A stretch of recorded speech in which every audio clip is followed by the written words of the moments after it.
哇！睇翻呢，原來都一段幾長嘅時間冇介紹蛙島啦。對上一條呢，最近都已經講緊差唔多3年前。有時候呢，都唔係話我想介紹就得嘅，都要少少天時地利人和啦，同埋好多因素。都要牌子想唔想同一啲 YouTube 嘅 channel 合作啦。好多牌子呢，真係從來都唔會嘅。牌子走得更前、更加開明呢，更加 up to trend 呢，最終受惠嘅當然亦都係標迷啦。可以睇到一啲更加多嘅牌子。今集呢，會同大家做一個探店嘅形式，參觀一下太古城嘅呢個 pop-up store，唔係普通嘅 pop-up store，而係有一啲特別嘅體驗嘅。另外仲想以一個標迷嘅角度呢，到底我會考慮邊啲嘅蛙島標款呢？而我自己更加犧牲咗自己嘅手錶嘅一啲鏈格啦，同大家做一個防刮嘅測試。節目內容非常精彩，中意嘅不妨先俾個 like， 再慢慢睇到最尾啦。一個題外話，太古城原來有一個幾唔錯嘅泊車優惠，只需要消費300蚊就可以免費5個鐘。以市區嚟講呢，超值。反正太古城其實都幾好行，地方又夠大，空間感又十足，又夠晒多鋪頭，都幾唔錯。而蛙島呢個 pop-up store 呢，就位於1樓嘅，喺 Epita 附近啦。雖然面積呢就唔係好大，但都算係有齊晒最 hit 嘅款啦，以及2棟嘅呢個 feature wall 都值得嚟參觀一下嘅。我其實呢就住得好遠，一啲都唔近太古城，但最近都嚟咗2次啦，感覺都幾唔錯，亦都會之後揸多啲車會過嚟呢度啦，因為一出東區走廊，一出 highway 呢，就到太古城噶啦，省卻咗好多呢入市區你又要等燈，又要等停車場嘅嗰啲多餘時間咯。介紹蛙島手錶之前呢，都想分享一下一啲個人對蛙島嘅睇法。其實整體蛙島俾我嘅感覺呢，設計嗰個風格一直都好統一嘅。Pop-up store 呢度都有埲牆 display 翻蛙島重要嘅一啲 milestone 啊，一啲 timeline。如果你大概了解佢哋嘅歷史，都知道其實佢哋喺1928年呢先至正式用蛙島呢個名嘅。但係佢嘅母公司呢，喺1917年已經開始咗業務，即係超過100年嘅歷史，都幾長嘅。如果你係識得蛙島嘅話呢，都普遍應該都會認同呢，以相對親民定位嘅價錢嚟講呢，但又可以擁有到一個非常之 unique 嘅設計風格。unique 到呢，我形容為好似冇一個其他牌子有相類似嘅添。咁多年嚟啊，都維持到呢一份堅持啊，非常之犀利。如果你想收藏一隻獨特嘅款式，又唔想大費周章，又唔想用太多嘅金錢呢，蛙島絕對係一個唔錯嘅選擇。另外就係佢哋陶瓷錶嘅權威。嗱，今日睇呢好似好普通，周街都係，但係其實80年代開始呢，蛙島已經係全球領先咁用呢個高科技陶瓷啊，作為佢哋嘅材質啊。所以因此呢，一啲老一輩嘅錶友呢，其實佢哋都會對蛙島有少少情意結啦。以前都成日聽到廣告話呢，蛙島雷達錶。不過我細個嗰陣時已經覺得雷達錶呢個名好似怪怪地咁，又唔係一個真正嘅雷達喎。加上呢，雷達唔係叫做 Radar 咩？同蛙島好似有啲距離喎。所以呢，我自己都係中意叫翻佢做蛙島啦。咁而佢哋嘅高科技陶瓷錶啦，如果唔計電子嘅話呢，機械最平呢大概1萬蚊啦起跳啦。以知名瑞士牌子嚟計呢，陶瓷錶嘅定價呢一定係最平噶啦，但係唔代表佢哋差喎，反而可能係佢哋有最好嘅技術添。因為頭先都提及過，80年代已經開始啦，做咗30-40年啦，依然係一個超合理嘅定價。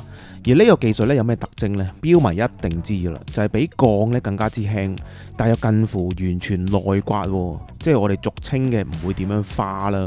唔少錶迷呢，其實都好受落呢一個特徵嘅，就算你戴咗好多年呢，隻錶呢都好似新嘅一樣咁。所以呢，有時對新手嚟講呢，我其實都幾建議佢哋可以考慮一隻陶瓷錶添嘅，因為新手呢戴錶呢都經歷過一個痛點，就係呢，佢哋好怕刮花隻錶。咁新手正常啦。咁如果你唔相信陶瓷錶防刮嘅話呢， Pop-up Store 呢度呢有一個蛙島好經典嘅防刮測試。等一陣我哋再玩一玩呢樣嘢啦。而我呢，作為一個錶迷呢，如果我要去揀一啲蛙島嘅錶款，到底我 Watch Catalog 會揀邊啲呢？嗱，先重點睇下佢哋比較新嘅一個系列 True Square 先。True 呢個系列呢，其實就好多年噶啦，近年就再引入咗 Square 嘅版本。咁坊間本身 square 啦，正方形嘅錶都已經唔算多噶啦，加上陶瓷嘅材質嘅話呢，某程度上喺呢個類別呢 square 加陶瓷呢冇太多嘅對手噶啦，自然成為咗蛙島呢非常受歡迎嘅一個系列。我面前嘅3隻呢都係最新，有一個 skeleton 嘅一個 dial， 同舊款相比之下呢，雖然都係同一個機芯嘅基礎之下呢，新款呢最大嘅分別呢就係重新演繹咗呢個佈局啦。我自己其實就中意新款呢個佈局多啲嘅嗱，同時都比較一下新舊嘅佈局啦。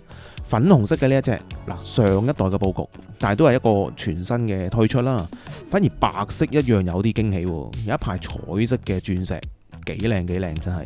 另外仲有一隻令我非常心動嘅黑白換味嘅配色，其實總共有2隻顏色嘅，有一隻就係黑色為主啦，同埋白色為主嘅。黑色嗰隻呢，就可惜啱啱賣咗啦。嗱，恭喜買咗嘅嗰位朋友，品味非常之獨到。嗱，現場嘅呢一隻呢，都係白色為主嘅，好特別，好 eye catching。嗱，我成日都覺得呢，點解啲牌子唔可以咁樣做呢？嗱，有啲錶款呢，反正可能佢已經出咗白色同黑色，只係鴛鴦咁做一個 mix and match， 咪做咗個黑白色出嚟咯。視覺效果一流，又夠晒震撼。牌子呢就係偏偏唔去咁樣出，而偏偏呢蛙島咁樣就出咗啦。所以喺呢度呢，我先俾蛙島一個禮先。另外呢，仲有一堆 designer 合作嘅 True Square 款式啦。嗱，蛙島一直呢都同好多唔同嘅 designer 做一個合作嘅，都代表到牌子呢其實就好重視呢個設計啦。嗱，不過就都推出咗一段時間，喺呢度呢，我就唔作一個詳細嘅介紹啦。之後再睇下其他錶款啦。嗱，睇到 Anatom 嘅呢個系列，又係一個好多年前好舊嘅一個系列，大概喺2023、2024年重新推出嘅。嗱，當時呢，其實我係有留意呢個系列嘅，但係直到今日呢，先算係認真咁攞上手睇睇，反而成為咗我今日最有驚喜嘅一隻。特別是係呢個漸變面嘅呢一隻啦。首先佢係一個陶瓷殼，喺呢度已經加咗分啦。之後就係一個拱面藍寶石嘅玻璃，你睇翻佢側面同嗰個錶殼嘅關係呢，係做得好好嘅。另外就係呢個漸變由黑色去到綠色，嗰個黑色呢同個錶殼嘅色呢係做到好一樣嘅，所以成個視覺嘅效果係我覺得係非常之好，好有神秘感。嗱，漸變面老實講呢，我哋都見過無數次啦，但係你話要做到同個錶殼一樣顏色呢，又好似真係暫時冇見到有太多其他牌子可以做到呢一個感覺，所以呢一隻呢絕對有驚喜俾到我。全隻嘅陶瓷版呢就冇一個漸變嘅錶盤，咁就另一番嘅風味咯。我會覺得就會比較適合翻一啲穩重少少一啲嘅風格嘅人士咯。嗱，Captain Cook 呢都係蛙島一個經典熱賣嘅系列，參照翻大概62、63年度咧嘅一個初代風格。嗱，夠晒經典，夠晒襟睇噶啦，唔會過時噶啦。呢啲款都鋼嘅版本呢就最原汁原味啦。依家嘅 Captain Cook 呢其實已經有銅啊、陶瓷唔同嘅一啲材質嘅選擇啦。最新嘅呢一隻網球限量版，銀色嘅錶盤，銀色嘅陶瓷圈，裏面亦都有一啲網球嘅 touch 啦，例如綠色啊，甚至乎有啲圓形嘅綠色點咁樣啦。如果大家考慮買第一隻嘅蛙島呢，其實我一直都會建議可以考慮買 Captain Cook 嘅。嗱，帶出嚟呢唔失禮，又可以反映到一啲對手錶嘅品味。同長洞亦都有最新嘅 Overpull 啦，用咗金色嘅 PVD 殼，手動上呢個機芯啦。嗱，靠轉動外圈做到一個 GMT 嘅時區，夠晒簡單，夠晒老踢。最後介紹多2隻嘅蛙島，好特別嘅一個款式。右邊嘅 Dia Star， 淨係睇呢個設計風格呢，已經有一陣歲月嘅味道。但其實呢，佢係一個新錶玩復古嘅風格。最特別嘅就係一個陶瓷材質裏邊入邊呢，其中一種叫做 Ceramos 嘅。最簡單理解就係90% 陶瓷加入咗10% 嘅金屬，令到你睇起上嚟呢好似有鋼嘅呢個拋光感覺，即係嗰個圈用嘅呢個材質，但一樣有呢個陶瓷防刮嘅特徵，超級之吸引。另一隻呢，其實就係蛙島經典嘅 Golden Horse 1957啦，顧名思義就係復刻翻大概1957年嘅一個款式，所以同樣地亦都係一種歲月嘅味道，但係以一個現代嘅演繹嘅手法啦。嗱，我自問呢，以前細個呢，就真係唔係好識得欣賞呢啲款嘅，人大咗呢，就慢慢覺得呢啲復古款呢好有味道。嗱，其實咧仲有更加多有趣嘅手錶，可惜咧影片嘅時間就唔可以太長啦。其他款式咧有待大家自己去再發掘啦。